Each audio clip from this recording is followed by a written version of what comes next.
Welcome to our episode of Biblical Archaeology, From the Ground Down. Presented by Bible Interact and hosted by Dr. George Sparks. Join us as we explore the fascinating world of the Bible from leading experts in the field of archaeology.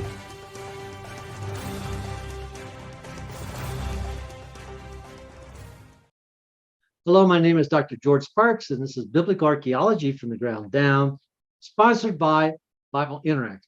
I have an interesting subject for you today. It's actually about ancient Israeli lamps found in caves during the Roman period. Now, scholars have tried to decide what exactly was going on with this combination of skulls and artifacts, and after many years, they came to the interpretation that this could be actually a practice of necromancy. Now, this article is by Bob Yurka, and let me read. A pair of archaeologists, one with the Israel Antiquity Authority, the IAA, the other with Bar-Ilan University, has found evidence of a Roman-era necromancy practiced in a cave in Israel. In their study, reported in the Journal of Harvard Theological Review, Ethan Klein and Boaz Sizu analyzed artifacts excavated from the Te'omim, means twins, caves over the past 14 years. The Te'omim.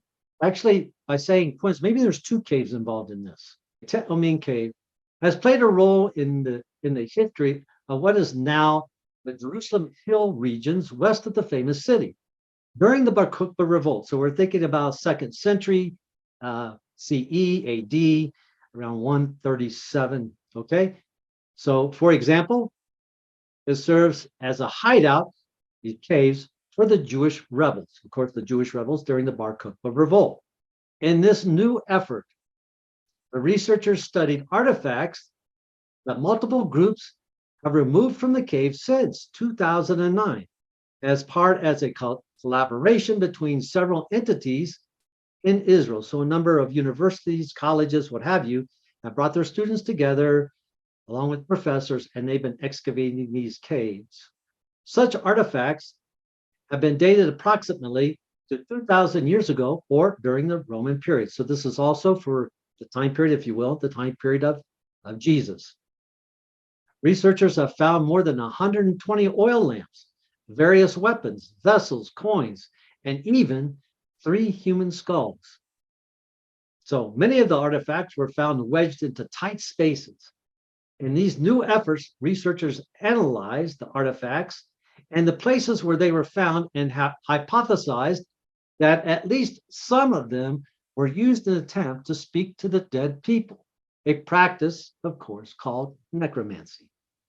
Now, necromancy is the practice of enchanting or conjuring, involving in attempts to communicate with the dead, also to call forth spirits or visualizations of them for the purpose of divination or revealing future events, kind of like better the winning lottery numbers next week, or the discovery of secrets. It is also generally associated with black magic or witchcraft. Klein and Sizu suggest that the placement of many of the lamps, for example, is indicative of behavior associated with necromancy, mostly because of the presence of the human skulls. It appears that there may have been attempts to talk to those people to whom the skulls once belonged. The researchers note that it was common practice at that time to make interpretations of the shapes created by the flames of the lamps as evidence of communications from the deceased. The researchers also cite multiple historical sources from the same era, from the same time period, that have alluded to the practice of talking to the dead. They conclude that the placement of weapons was an attempt to provide protection from evil spirits. I guess to protect them from evil spirits while they're talking to the dead, so the evil spirits don't interfere or maybe give them some false report. So that's about the skulls and the lamps. Now I'm going to share with you some lamps real quick. This is what we call the Herodian lamp. You know, it's very, very plain. because the Jews have the commandment of no graven image. So in Jewish settlements along the west side of the Sea of Galilee, or Jewish settlements around Jerusalem or wherever, we find these very plain lamps. So if you see a lamp like this in your excavation, you're more likely at a Jewish settlement. And then later on, let's think during the Bar Kokhba period, or maybe a little bit later, we have lamps after the temple was destroyed. I don't know if you can see this or not. There you can. Let me try that again. It's a menorah. Once the temple was destroyed, they started putting temple devices, utilities, if you will, on the lamps to remind them of the temple that was destroyed by Titus in 70 AD. All right, another type of Jewish lamp, but probably after the Bar Kokhba period. And then we have Byzantine lamps. Once again, I try to wet this down so you can see it. And this has actually Greek around it. It's called the candlestick lamp. Some believe for years that this was a menorah. The inscription says, "The light of Christ shines for all." I don't know if you can still see this, the Bar Kokhba lamp. Let me try this again real quick. I know it seems nasty, but okay. The menorah, let's see, there you can see the menorah. And this candlestick lamp, which they said for many years, this was a menorah. I thought that was very odd on a Christian period lamp. Possibly, of course, this is during the Byzantine period, so 5th century CE or later, all right?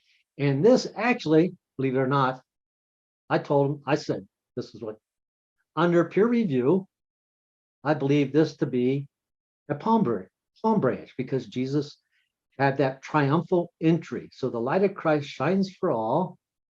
And then you see what I believe to be the palm branch, not the menorah, representing the triumphal entry of Jesus. Now, that's my hypothesis. I think it's kind of cool. And here we have a lamp, also from the Byzantine period. And you can see it represents Jesus on the cross, so the crucifixion. Very rare lamps, especially this one right here is rare. And I hope you enjoy this. Necromancy during the Roman period. Now we're going to continue. Okay, I added some more for you. How about that? Unexpected. And this is about during the same time of Jesus and afterwards, it was practiced by different religious sects at that time, all right? And this is known as the evil eye. John chapter 2, and so 1 John chapter 2, the lust of the eye means what we desire, what we might see. So it's an interpretation of what is the lust of the eye. What does that mean? It means what we might desire by what we see. In the scriptures, the eyes are the primary organ of perception and often the principal value or avenue, if you will, of temptation. We are tempted by what we see. So it's called the lust of the eyes. And then we also have greed, right? And envy. And this will be incorporated also into the idea of what is known as the evil eye. Now we're going to go to the gospel, Matthew chapter 6 and verse 22. Jesus asserts that the eye is the lamp of the body. If your eye is bad, your whole body will be full of darkness. Now, what is the evil eye? Interesting to note that in the museum collection, we have these circular terracotta vessels, and in the center is usually a round depression where they would put a reflecting device. So if you came into somebody's house, they would have these evil eye reflectors positioned in their home. So if somebody came in trying to give the evil eye, it would be reflected back on them. And we do find these in the antiquities, and we do have some in the museum collection, all right?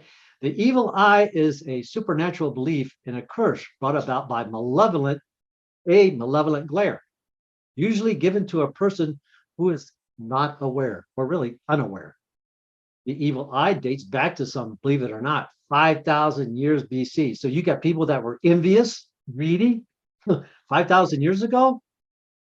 Of course, why not? In the 6th century BC, it appears on even drinking vessels, which are known as eye cups. Well, that makes sense. An eye cup is a type of protective magic. It is found in many cultures along the Mediterranean region, as well as Western Asia and Central Asia. with such cultures often believing that receiving the evil eye will cause misfortune or injury, while others believe it to be some kind of supernatural force that casts or reflects malevolent glaze back upon, I say gaze back upon those who wish harm upon the others. All right. Older representations of the symbol were often made of, once again, ceramic or clay vessels, like I explained to you.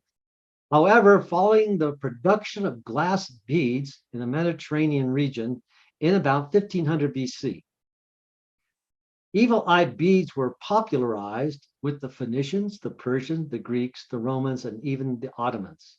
In countries that are predominantly Catholic, psychiatrists have noted that they still have the belief in being cursed by the evil eye, in so much that some people have to even be hospitalized with psychiatric evaluation and medication to help them overcome this fear of being overwhelmed, what you want to say, possessed by the spirit of the evil eye.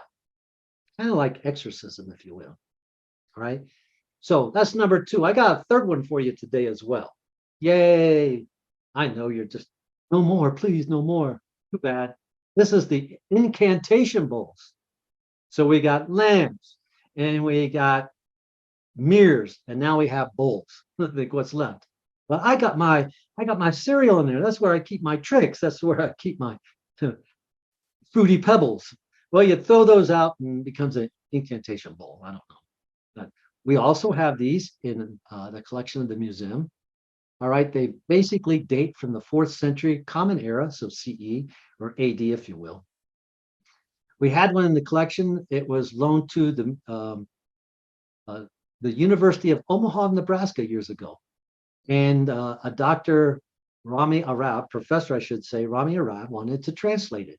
So I got permission from the museum staff, and they said, why not? So he translated it, and it was on display at the university for many years. And then he retired, and they're getting ready to send the lamp back.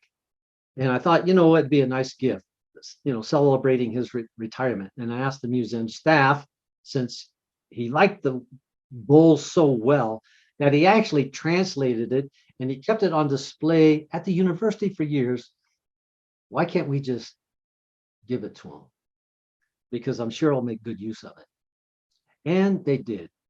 So I thank Dr. Rami Arab for the opportunity to work with him and with the students at the University of Omaha, Nebraska. And we did a number of displays together at his university, and it was a lot of fun. So the incantation bowl, an incantation bowl, also known as the demon bowl, the devil trap bowl, or the magic bowl, not the tidy bowl, is a form of early protection magic found in what is now Iraq and Iran. Produced in the Middle East during the late antiquity period of the 6th and 8th century, and this is going to be AD, particularly in Upper Mesopotamia and Syria. The bowls were usually inscribed in a spiral that starts with the rim, begins in the rim, and it starts to descend into the center of the bowl. Most are inscribed in Jewish, Babylonian, Aramaic.